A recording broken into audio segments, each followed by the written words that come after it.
Евромакс ќе остане без концесија за рудникот Иловица. Од владата денеска најавија дека концесијата најверојатно ќе биде одземена на следната владина седница, ако се утврди дека била добиена противзаконски. Оттаму сепак молчат дали и колкава штета ќе треба државата да плати на канадската компанија. Владата на Република Северна Македонија задолжи Министерството за економија да утврди дали се испечатувани сите правни услови кои треба да ги исполни компанијата за добивање на концесија. Евентуално, ако не ги исполни сите правни услови, тогаш концесијата да се раскине. Владата вчера го задолжи Министерството за економија да утврди дали фирмата Euromax Resources ги исполнува законите за добивање дозвола за експлоатација на минерална суровина, бакар и злато. Од Министерството денес експресно одговорија, условите за одземање на концесијата биле исполнети.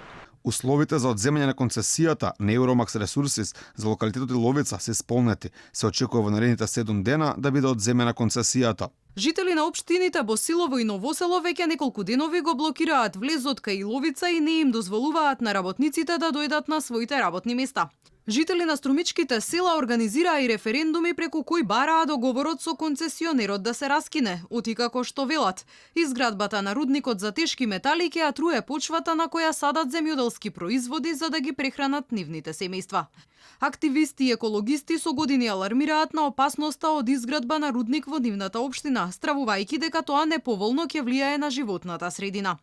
Од фирмата Euromax пак во повеќе наврати објаснуваа дека проектот за рудникот за бакар е целосно безбеден и се развива со највисоките стандарди за животна средина согласно домашното и меѓународното законодавство. Оттаму информираа дека веќе 5 години активно соработувале со локалната заедница и оти сите обвинувања што ги добиле на своја сметка биле паушални и без факти.